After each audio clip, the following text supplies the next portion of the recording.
자, 이번 페이지는요, 유리수의 곱셈이에요. 자, 부호가 나오는 곱셈인데요. 덧셈, 뺄셈보다 오히려 곱셈, 나눗셈이 연산이 더 쉬워요. 자, 예를 들어서 음수 곱하기 음수는요, 정답이 양수로 나오고, 음수 곱하기 양수는 정답이 음수로 나오고요. 양수 곱하기, 이거 순서만 바뀌면 곱셈 똑같다는 거 아시죠? 음수. 자, 이렇게 나옵니다. 그런데 네 가지 숫자를 곱셈하거나 세 가지 숫자를 곱셈할 때가 있어요.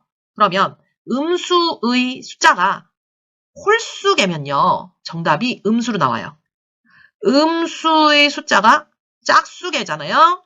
그러면 정답이 양수로 나옵니다. 자, 나눗셈도 마찬가지예요. 나눗셈은 어차피 우리가 역수로 바꿔서 결국 곱셈의 연산을 하기 때문에 나눗셈은 따로 익히지 않고요. 곱셈 부호 방식만 익히고 갑니다. 그리고 여기서 곱하기 0이 되면 무조건 답이 0이라는 것도 하나 짚고 갑시다. 441번 보겠습니다.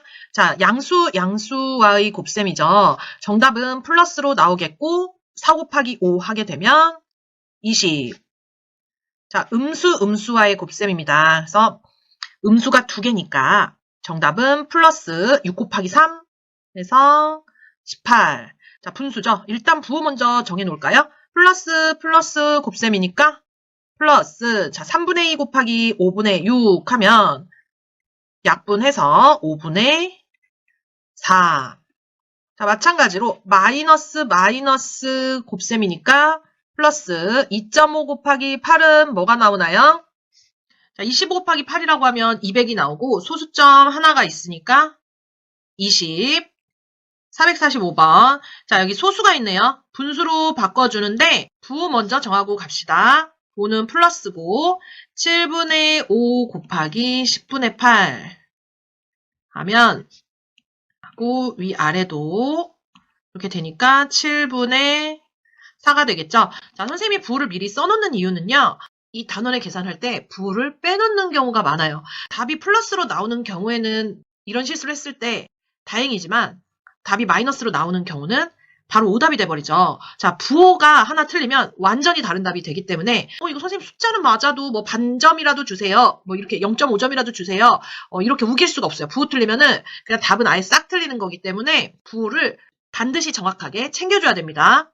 자, 446번. 플러스와 마이너스의 곱셈이니까 답은 마이너스가 나오겠고 7 곱하기 4 하면 28. 자, 마찬가지로 마이너스가 1개 있으니까 마이너스 40. 자, 이번에는 밑에 1이 있다고 생각을 하고 우리 약분을 해봅시다. 하면 답의 부호는 마이너스 3분의 8. 자, 플러스와 마이너스의 곱셈이니까 정답은 마이너스로 나오고요. 3으로 약분 한번 해봅시다.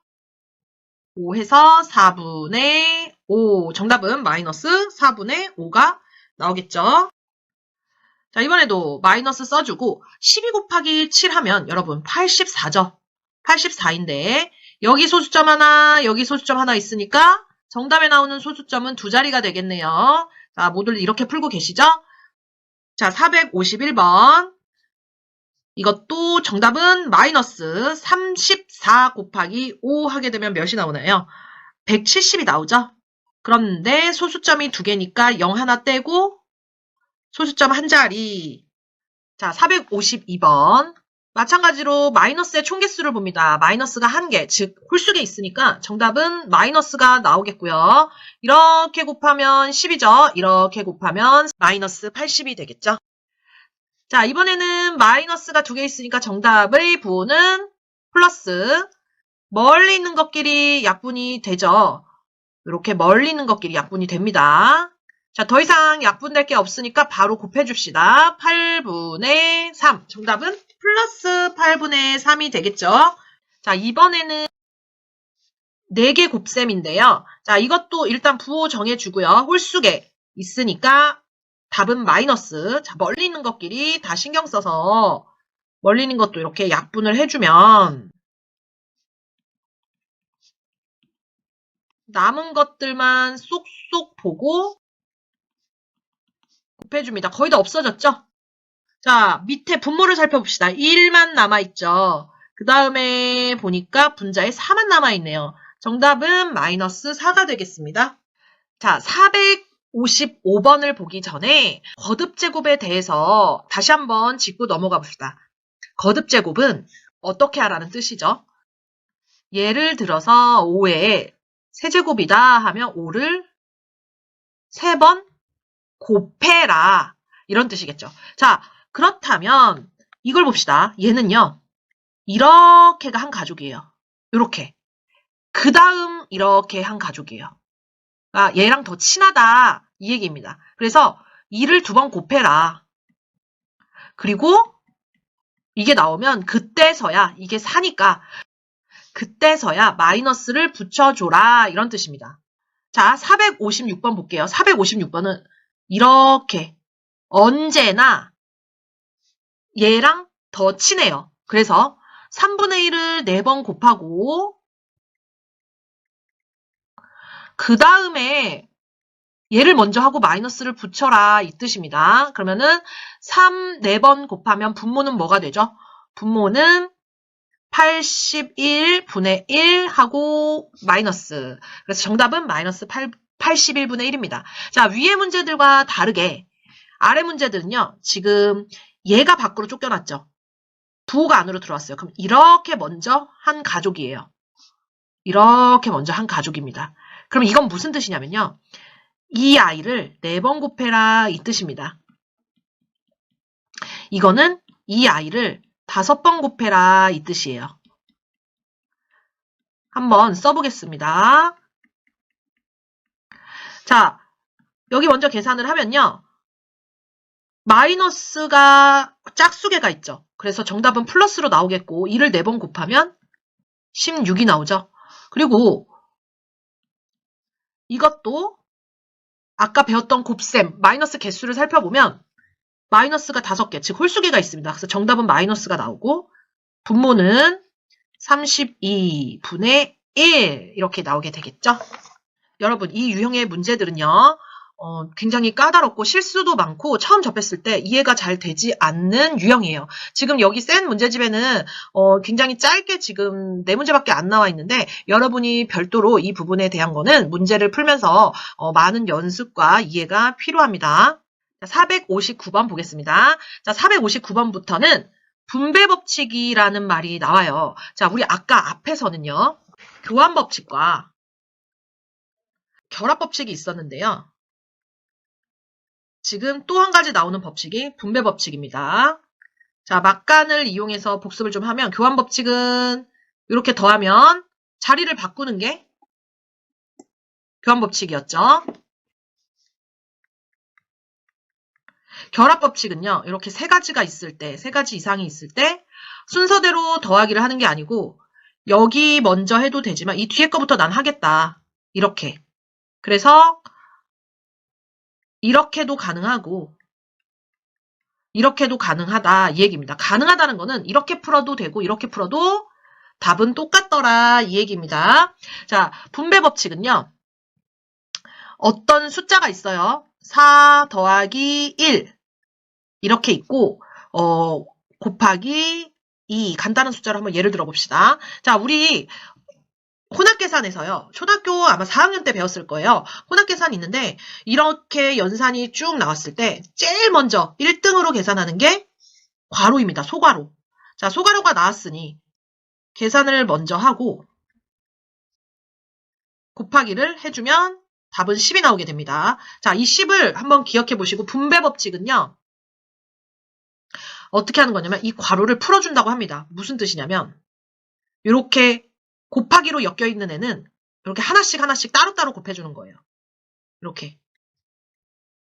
이렇게 따로 곱해주고 4하고 1이 이 더하기로 엮여있으니까 마지막에 얘와 얘를 따로따로 분배해준 다음에 덧셈을 해주는 겁니다. 자, 그러면 여기에서는 괄호가 없으니까 곱셈을 먼저 계산한 후에 나중에 덧셈을 하면 되겠죠. 마지막으로 덧셈을 하게 되는데 10. 자, 여러분 아까 뭐 나왔죠? 아까도 10이 나왔었죠. 자, 이렇게 풀어도 답이 똑같네요. 자, 이거를 분배법칙이라고 합니다. 자, 분배법칙은 근데 왜 배우나요? 저는 괄호 안에 있는 거 계산하고 싶은데요. 자, 이런 경우가 있습니다. 104. 이걸 먼저 계산을 하면 104 곱하기 13을 해야 돼요. 자, 분배법칙을 배우는 이유는요.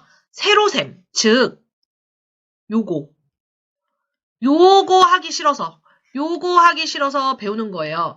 우리가 100 곱하기 13을 할 때 여러분 100 곱하기 13을 이렇게 써서 하시나요? 이건 이렇게 하지 않죠. 100 곱하기 13 무슨 연산 문제에 10이나 100이나 1000 곱하기가 나오면 우리 굉장히 반가워요. 왜? 0만 붙이면 되기 때문에. 그래서 이렇게 간단하게 우리가 암산할 수 있는 숫자로 되도록이면 바꿔서 계산하려고 분배법칙을 쓰는 겁니다. 자, 그러면 104 곱하기 13. 요 짓을 안 하기 위해서 분배법칙을 해봅시다. 자, 그럼 13 곱하기 100. 자, 여기 가에 들어갈 숫자는 13이 되겠죠? 그 다음에 13 곱하기 4. 여기 써 있고요. 이 더하기가 여기로 왔습니다. 자, 그럼 곱하기 먼저 계산하면 앞에 거는 1300. 뒤에 거는 52. 여기로 왔죠. 자, 그러면 1300 더하기 52도 마찬가지로 우리가 이렇게 써서 계산하지 않아도 돼요. 바로 계산 가능하죠. 1352가 답으로 나오겠죠. 자, 460번 보겠습니다. 이건 풀어져 있는 식을요. 다시 합치는 문제예요. 자, 여기 똑같은 숫자가 나와 있죠. 이걸로 묶어버리겠다는 뜻입니다. 이렇게 공통된 숫자가 나오면 이걸로 묶으세요. 그리고 남은 애들 갖다 쓰시면 됩니다. 갖다 쓰는데 39 남은 애 앞에 플러스니까 여기 플러스 똑같이 써주고 자 괄호 안에 먼저 계산하면 80 곱하기 6 암산되죠? 480이 나오게 됩니다. 자 이것도 이렇게 풀어보니 왜 분배법칙을 썼는지 이유가 예상이 가시죠? 왜냐하면 41 곱하기 6 39 곱하기 6 이렇게 이 계산을 두 번을 해야 돼요. 물론 수학은 써서 풀긴 하지만 여러분 써서 푸는 거 굉장히 귀찮아하잖아요. 웬만하면 암산으로 하려고 한다. 이렇게 분배법칙을 기억을 해주시면 이런 빈칸 넣기 문제가 나왔을 때 손쉽게 푸실 수가 있을 겁니다. 461번 보겠습니다. 자, 분배법칙은요. 이렇게 숫자로 나왔을 때 이렇게 분배한다 생각하시면 돼요. 그럼 풀어서 보면 18 곱하기 9분의 2 마이너스 18 곱하기 6분의 1. 자, 여기 부호는요. 이 부호를 따라갑니다. 자, 그럼 곱하기 먼저 계산을 해주면 4 마이너스 3에서 4 빼기 3하고 똑같죠? 1. 자, 여기는요. 다시 모아주는 분배법칙이에요. 똑같은 숫자 발견.